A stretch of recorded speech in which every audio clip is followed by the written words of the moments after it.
वर्तमान क्षण में रहना ही जीवन है।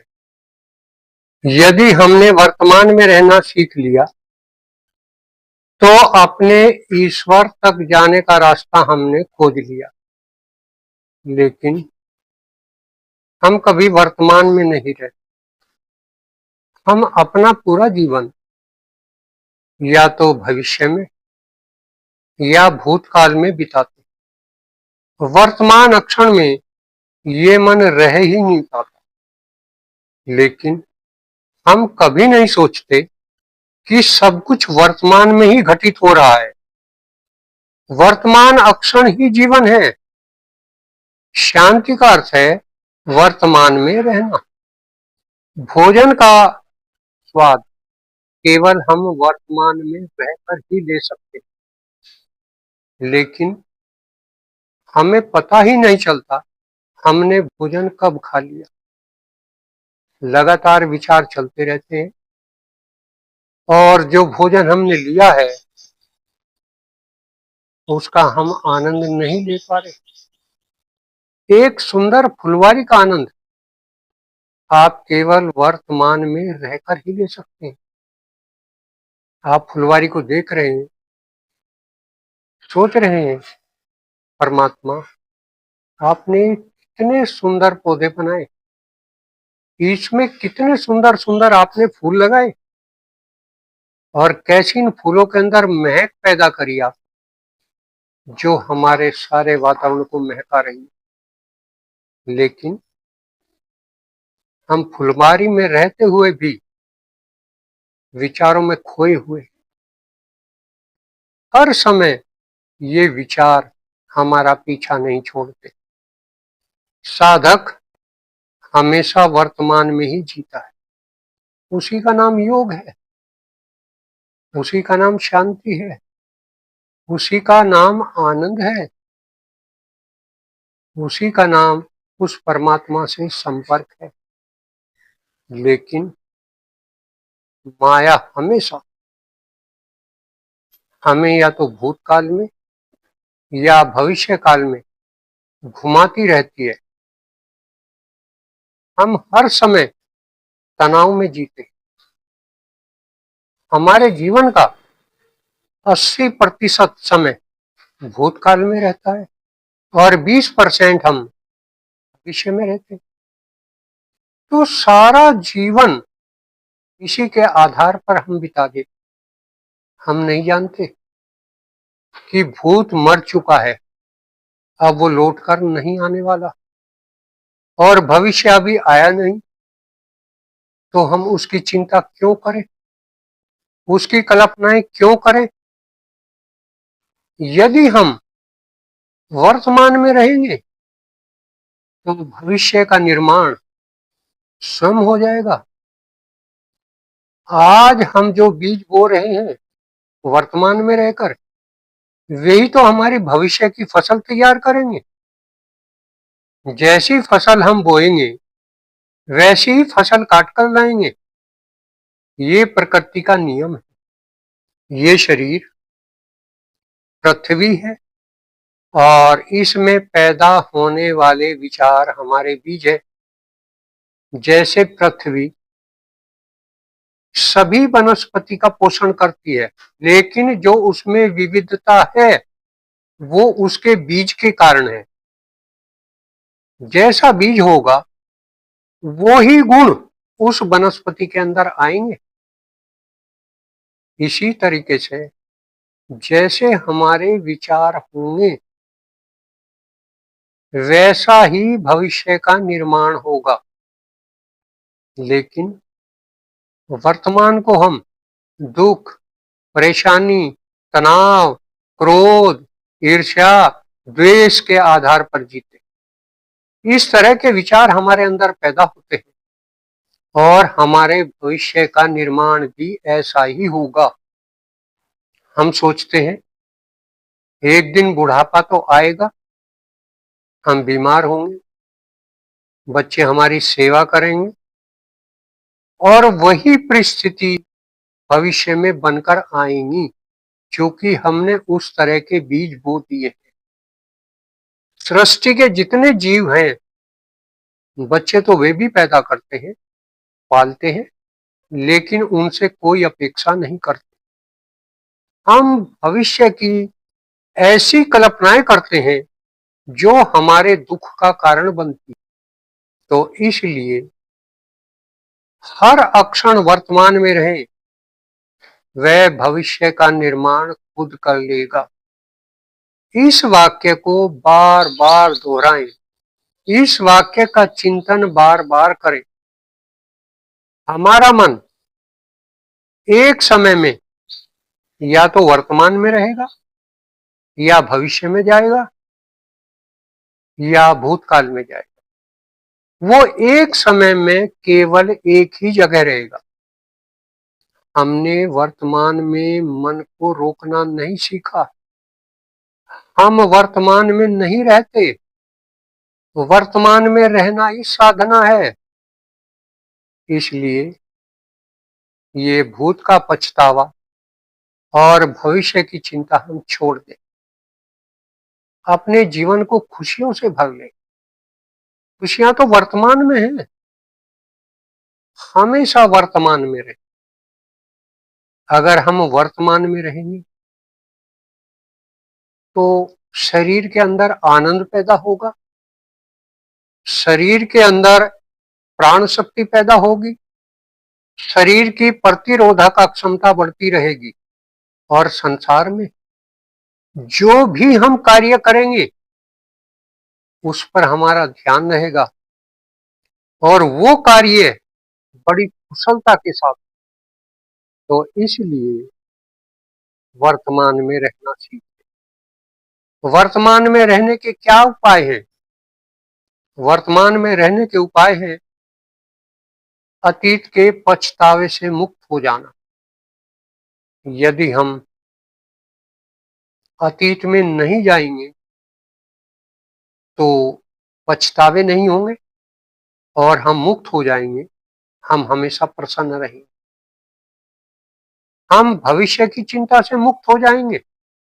भविष्य में क्या होगा, भूतकाल के आधार पर हम कल्पनाएं बना लेते हैं क्या होगा। यदि वर्तमान में मन को रखेंगे तो हम मुक्त हो जाएंगे। हम मोक्ष को प्राप्त करेंगे। हमारा उस परम पिता तक पहुंचने का मार्ग प्रशस्त हो जाएगा। हम उस मार्ग का निर्माण कर रहे हैं। तो हमेशा अपने मन को वर्तमान में रखें। इसी का नाम ध्यान है। इसी का नाम साधना है। यदि मन कभी भूत या भविष्य में जाए तो फिर वही चिंतन करे, नहीं, मुझे केवल वर्तमान में रहना। अपनी चेतना को या तो अपने काम पर लगाएं, उस काम को कुशलता से करें, या फिर अपनी चेतना को अपने सांस पर दें। इससे हमारे संसार के कार्य भी कुशलता पूर्वक होंगे, आनंद भी पैदा होगा, और भविष्य का निर्माण भी होगा। काम, क्रोध, लोभ को छोड़ देने की अक्षमता हमारे अंदर जो दुर्गुण भरे हुए हैं, उन दुर्गुणों को अपने अंदर से निकालें। बार बार चिंतन करें, यही तो मेरे नाश का कारण है। इन्हीं से तो मेरा विनाश हो रहा। इन्हीं से तो ये लाखों जन्म की यात्रा हो रही। मैं काम, क्रोध, लोभ नहीं हूं। ये तो मन का खेल है।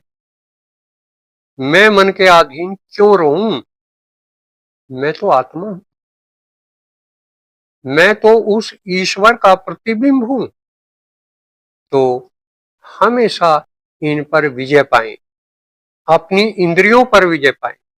अगर हम वर्तमान में रहेंगे तो जो हमारी इंद्रियां हैं, हम उनके बंधन से छूटने लगेंगे। धीरे धीरे वे विषयों के संपर्क में नहीं आ पाएंगे, और हमारा जीवन मुक्ति की ओर जाएगा। तो इस मन से मुक्त हो, ये मन तो भूत और भविष्य में कूदता ही रहेगा, ये वर्तमान में रहना ही नहीं चाहता, इसलिए इससे बचें। अगर हम पास्ट में जाएंगे, हम भूतकाल में जाएंगे, तो सिर्फ पछतावे। जो घटनाएं घटित हो चुकी वे लौट के आने वाली नहीं है। तो जो 80% जीवन हम भूतकाल में बिता रहे हैं, तो वहां से केवल हमें पछतावे मिले। पछतावे क्या है? सबसे पहले हम अपने आप को जिम्मेदार ठहराएं। जो गलत काम हमसे हो गए हैं उसका हम पछतावा करेंगे, ये मैंने क्यों किया। तो इससे मन के अंदर ग्लानि पैदा होगी, और ग्लानि वो जहर पैदा करेगी जो शरीर को तोड़ने का काम करेगी। यदि हम भूतकाल में जाएंगे, तो जो भी गलत काम हुए हैं, जो पछतावे हैं, उसमें हम दूसरे को जिम्मेदार ठहराएंगे। उससे कड़वाहट पैदा उससे क्रोध पैदा होगा, द्वेष पैदा होगा। इससे हमारे अंदर बदला लेने की भावना पैदा हो, और यह कार्य युगों युगों तक चलता ही रहेगा, जब तक उनके प्रति हमारा प्रेम पैदा नहीं हो। ये महाभारत 18 दिन में समाप्त हो गया था, लेकिन अगर हम दूसरों को जिम्मेदार ठहराते रहे तो ये महाभारत पूरे जन्म जन्मांतर का है। अगर हमने आज किसी के साथ बुरा किया है या किसी ने हमारे साथ बुरा किया है, तो यदि बदला लेने की भावना पैदा हुई तो वहीं से महाभारत शुरू। इसका केवल एक ही उपाय है, अक्षमा। उसे अक्षमा कर दो। हम इस बोझ को क्यों ढोए? जो गलत कार्य उसने किया है, ये उसका गुण है, ये उसका धर्म है, मेरा धर्म नहीं। मेरा धर्म तो सबको अपना रूप मानना है, सबसे दिव्य प्रेम करना है। तो जिसने भी जीवन में कड़वाहट पैदा की, उसको अक्षमा करो और तुरंत मुक्त हो जाओ। तीसरा है भविष्य की परिस्थितियां। हम प्रकृति को जिम्मेदार ठहराते, जैसे बाढ़ है, वर्षा है, तूफान है, भूकंप है, बीमारी है। ये प्रकृति का काम है। जहां आसुरी शक्तियां पैदा होंगी, वहां इसी तरह के वाइब्रेशन पैदा होंगे। संसार में विनाश का कारण बनेंगे। जहां आसुरी शक्ति होती है, व्यक्तियों के अंदर ये काम, क्रोध, लोभ, मोह के विचार होते हैं, वहां वाइब्रेशन निम्न स्तर के पैदा शुरू हो जाते हैं, और वहां इस तरह की घटनाएं होने लगी। बुढ़ापा आने पर हम जवानी के विषय में सोचना शुरू कर देते हैं, मेरा भी क्या जीवन था, अरे जो बीत गया उसका क्या सोचना। तो ऐसे पछतावे से अपने आप को बचे। अगर आप भूतकाल में जिएंगे तो इसी तरह के पछतावे पैदा होते रहेंगे। इसलिए भूतकाल में जीना हम छोड़ें और केवल वर्तमान में। यदि हम भविष्य में जाएंगे तो भविष्य की चिंता पैदा होगी। चिंता का अर्थ डर, क्या होगा, आगे क्या होगा। अरे जो भविष्य आया नहीं, उसका हमें क्या पता, उसके बारे में हम क्यों परेशान हो रहे। हम अपना वर्तमान जीवन भी खराब कर रहे हैं। हम वर्तमान के आनंद का भी लाभ नहीं ले पा रहे। भविष्य तो अभी आया नहीं, अतः उसकी चिंता हम क्यों करें? कैसी चिंता? यह चिंता हमें आगे सरकने नहीं देती, और ये चिंता हमारी भविष्य की फसल तैयार कर रही। अगर इस समय हम वर्तमान में चिंताएं कर रहे, तो इसका मतलब हम उसी तरह के बीज बो रहे और भविष्य में उसी तरह की फसल पैदा हो। इन चिंताओं को ईश्वर पर छोड़ दो, हमेशा वर्तमान में। यदि चिंताओं का समाधान करना चाहते हो, तो अपने आप से पूछो, क्या इस विषय में मैं कुछ कर सकता हूं? और यदि कर सकता हूं तो करे, और नहीं कर सकता, उसे ईश्वर पर छोड़ दो। ईश्वर से प्रार्थना करें, परमपिता, मैं जिन परिस्थितियों को नहीं बदल सकता, उन्हें स्वीकार करने की मुझे शक्ति दे, और यदि बदल सकता हूं तो उन्हें बदलने में मेरी सहायता, लेकिन उसकी चिंता मत। इसलिए अगर अपने जीवन को सफल बनाना है, तो वर्तमान में रहना सीखना होगा। वर्तमान में रहो, यही जीवन का आनंद। हर क्षण आनंद में जियो, तो हमारा भविष्य भी आनंद में होगा। इसलिए इस रहस्य को अपने जीवन में उतारे और वर्तमान में रहना सीखे। फिर देखो, जीवन में कितने परिवर्तन आते हैं, जीवन में क्या क्या चमत्कार घटित होते हैं, जीवन में कितनी खुशियां मिलती हैं। तो अपने को वर्तमान में जीना सीखे। आज इतना ही।